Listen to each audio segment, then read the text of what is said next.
I was quite excited about trialing a NoDig Garden when I started up this Red Gardens project. I had been researching the possibilities of no-dig methods, and I saw that it was becoming a major part of gardening lore, so I wanted to try it out for myself. It just made so much sense to not actively damage the soil ecosystem, but within the different gardening methodologies that I'm trialing as part of this Red Gardens project, the no-dig garden has been the most problematic for a number of reasons.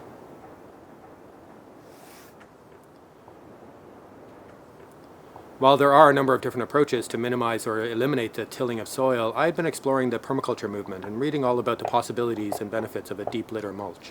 I was especially interested in the descriptions by Toby Hemenway in a book called Gaia's Garden. He details a deep litter mulch with layers of soil amendments, newspapers, cardboard, a thick layer of bulk organic material, compost, and a top covering of straw or leaves. I used a simplified version of this to start this family-scaled garden a couple of years ago.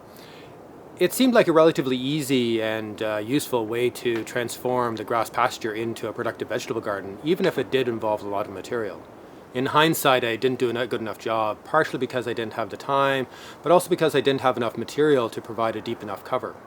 It probably would have been better to use the material I had to only establish part of the garden, and then to finish the rest of the garden when more material became available. I also wasn't patient enough, and I probably should have left the garden for a season before planting. In the end, the first covering of cardboard and mulch didn't get rid of the weeds, especially the scutch or couch grass, which persisted in pockets. I also ended up adding a bunch of weeds that I imported with the straw and hay material that I used for mulch. There's also this idea that no-dig is somehow really simple and foolproof, that you can just mulch and leave it and everything will be fine. And I think this is part of the reason why I didn't give enough care in the first place, or wasn't as attentive as I should have been for the first few seasons. Patience and a little bit more care in the first season would have made the garden more successful in subsequent years, and probably would have been a lot easier. While I can blame my own lack of care and attention on some of the problems that I've experienced, other problems seem to be inherent within the methodology itself. Firstly, the mulch became a massive breeding ground for slugs, and as a result I've had many crop failures. I've tried dealing with the slugs using beer traps, eggshells, organic slug pellets, picking them out by hand, and many other methods, but all of them had their limitations. I haven't tried ducks, which is the most widely suggested solution, because the context of the garden just isn't appropriate for them. It seemed to be a futile battle in dealing with the slugs, no matter what method I tried, especially when I was providing them with an ideal breeding ground at the same time. Another significant flaw of this deep mulch no-dig system, at least within the context I'm in, is that the soil underneath remains too cool. A deep mulch is very useful in hot and dry regions where the benefits of conserving moisture and keeping the soil cool can be huge, but that is not the case with the maritime climate here in Ireland. We generally have too much moisture, but more importantly, the soil often isn't warm enough, especially in the spring when any mulch covering insulates the soil and delays it warming up. With our cool summers, the plants need a longer growing season to produce a yield, and so there is a pressure to get the plants in the ground earlier.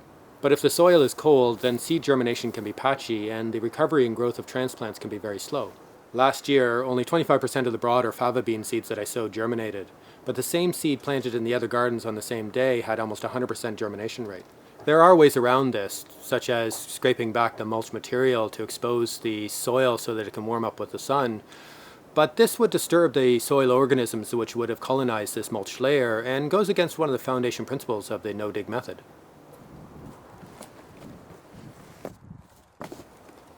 Of course, I'm not the only gardener to struggle with this, and Charles Dowding has developed a no-dig methodology that seems much more suitable for temperate climates. He uses aged manure or compost as a mulch rather than undecomposed organic matter. This makes a lot of sense as it doesn't disturb the soil, it adds lots of fertility, it won't be a breeding ground for slugs, and it'll warm up relatively quickly in the spring.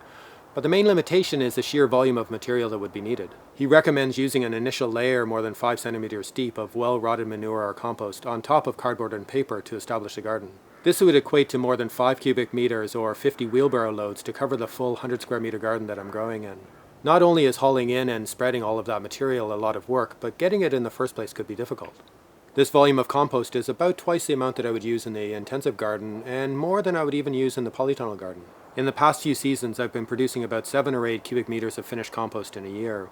And if I followed this advice, most of it would have been taken to establish the no-dig garden, leaving not enough for the other gardens. But when I started this garden, I had even less compost to work with.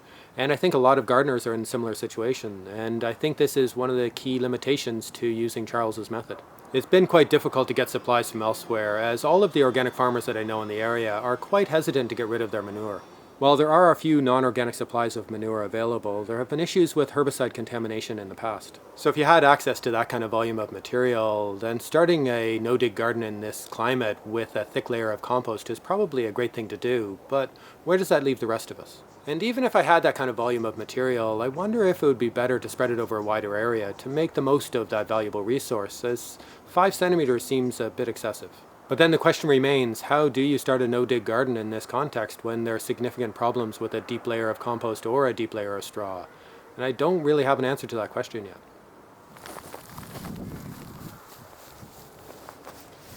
Because this garden is already established, I don't have the same need for a deep weed-suppressing mulch, so I've shifted more to a sustaining no-dig strategy, or rather several strategies. I'm trying out a number of different approaches and working them into the crop rotation that I've established and trying to match each method with the needs of the crops that we'll be growing. I used Charles's method of mulching with lots of finished compost before the hungry brassica crops. I then used partially decomposed rough compost for the potato and squash crops, with low fertility mulch being added over the growing season. The remaining mulch is scraped back prior to the beans and peas to allow the soil to warm up, and these crops are then mulched with grass clippings in the warmth of the summer. I'm still not sure how best to treat the soil after the beans and before the carrot and onion family crops, and I suspect that covering the bed with a ground cover may be an appropriate option.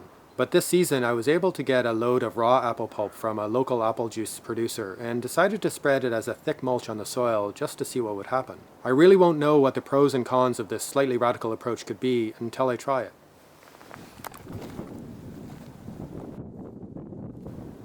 Regardless of the method that I'm trying, 3 key aspects remain the same.